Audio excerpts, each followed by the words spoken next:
अपवर्तक, समापवर्तक, महत्तम समापवर्तक, ये तीनों चीजें एक दूसरे से कोरिलेटेड हैं।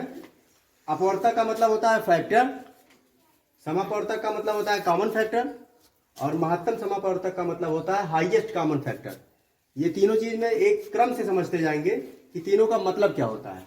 देखिए जैसे 32 कोई अंक है, यहाँ पे 8 कोई अंक है, 16 कोई अंक है, इन तीनों का हमने यहाँ अपवर्तक निकाला है। तो सबसे पहले समझिए अपवर्तक होता क्या है। अपवर्तक मतलब ये होता है फैक्टर। जैसे मान लीजिए कि कोई गिनती है तो एक से सारी गिनतियां डिविजिबल होती हैं यानी कट जाती हैं। तो 32 एक से डिविजिबल होगा यानी कट जाएगा, तो हम 32 का अपवर्तक पहली गिनती जो होगी वो 1 हो जाएगी। 1 के बाद हम 2 पर विचार करते हैं, तो देखिए 2 का टेबल पढ़ेंगे तो 32 उसमें भी आएगा, तो हमने 2 लिख दिया। 2 के बाद 3 का पहाड़ा पढ़ेंगे यानी टेबल पढ़ेंगे, तो 3 के पहाड़े में 32 नहीं आएगा, तो इसका मतलब 3 इसका डिवाइजर यानी कि 3 से हम इसको भाग नहीं कर सकते। अगला गिनती देखिए चौथा 8, चौथा यानी 4 से हम इसको भाग करेंगे तो 4 का पहाड़े में 32 आएगा। उसके बाद 4 के बाद 5 में भी नहीं आएगा, 6 के पहाड़े में भी नहीं आएगा, 7 के पहाड़े में भी नहीं आएगा, 8 के पहाड़े में आएगा, 8 चौक 32। 8 के बाद फिर 9 से लेके हम 15 तक पढ़ेंगे, नहीं मिलेगा कोई, तो आएगा 16।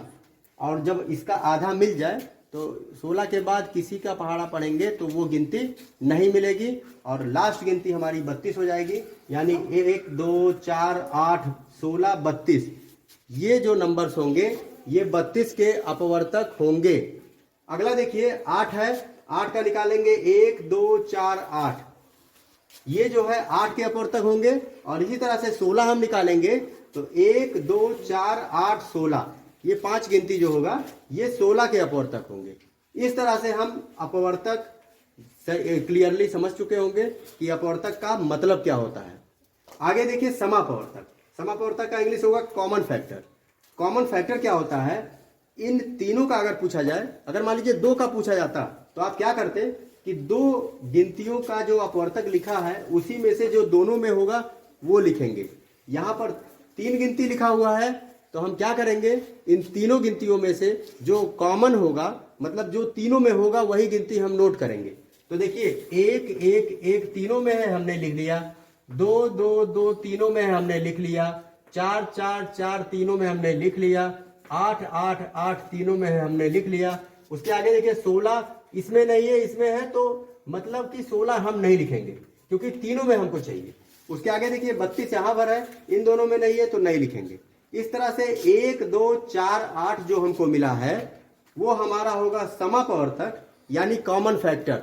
मतलब फैक्टर मतलब उस गिनती से वो तीनों गिनती कटेगी। अब देखिए 1 का पहाड़ा पढ़ेंगे तो 32 8 16, तीनों गिनती 1 से कटेगा। 2 का टेबल पढ़ेंगे यानी पहाड़ा पढ़ेंगे तो 32 8 16, तीनों गिनती कटेगा। 4 का पहाड़ा पढ़ेंगे तब भी तीनों गिनती कटेगा।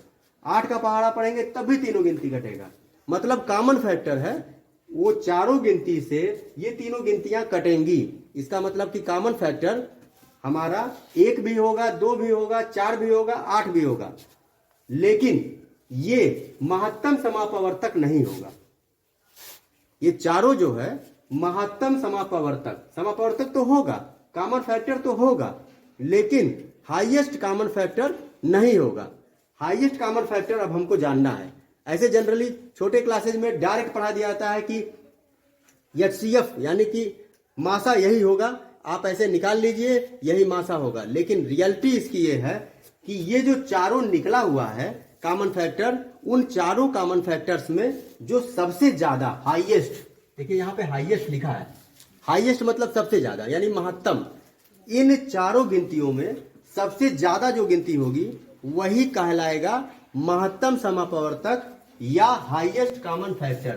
देखिए यहाँ पे 8 सबसे बड़ा है तो हमने आगे लिखा है महत्तम समापवर्तक यानी हाईएस्ट कॉमन फैक्टर, या इसको मासा भी कहते हैं और इसको अंग्रेजी में एचसीएफ भी कहते हैं। ये आपका 1 नहीं होगा क्योंकि 1 से बड़ा 2, 2 नहीं होगा क्योंकि इससे बड़ा 4, 4 नहीं होगा इससे बड़ा 8, यानी 8 से बड़ा कोई गिनती नहीं है, तो हम 8 लिख लेंगे।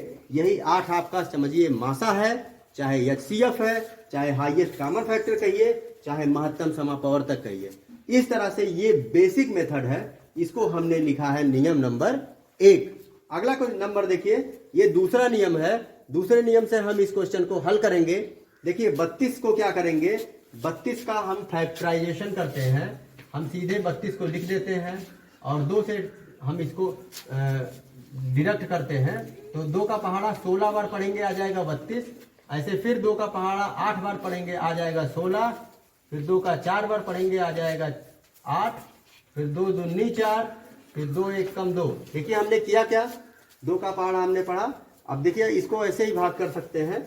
2 का पहाड़ा ये 3 में 1 बार जाएगा, 2 1 कम 2, हासिल आएगा 1, 1 और 2 हो जाएगा 12, 2 छक 12। और 2 का पहाड़ा आप जनरली पढ़ रहे हैं 2 8 16। फिर 2 लिख दिए, 2 चौक 8 हो जाएगा। फिर 2 दूनी 4 हो जाएगा। फिर 2 1 कम 2 हो जाएगा। देखिए 1 2 3 4 5 बार 2 लिखा गया है। 1 2 3 4 5 बार 2 लिखे हैं।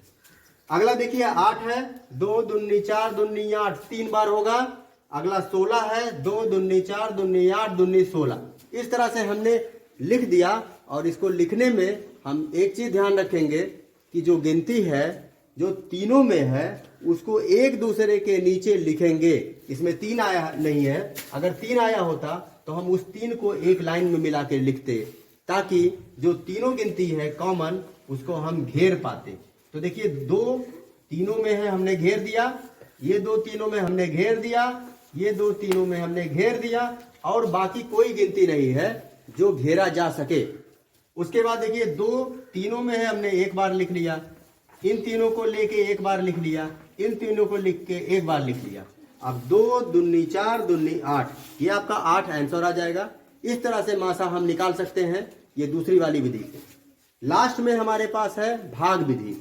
भाग विधि में मासा निकालने के लिए हम क्या करेंगे, एक चीज जान लीजिए कि जो मासा होता है वो जितनी भी गिनती का मासा निकालना हो, चाहे 2 गिनती का निकालना हो चाहे 3 गिनती का, जो सबसे छोटी वाली गिनती होगी, जैसे ये 8 सबसे छोटी है, तो ये 8 से मासा आपका कम ही होगा, ज्यादा कभी नहीं हो सकता, या तो बराबर होगा।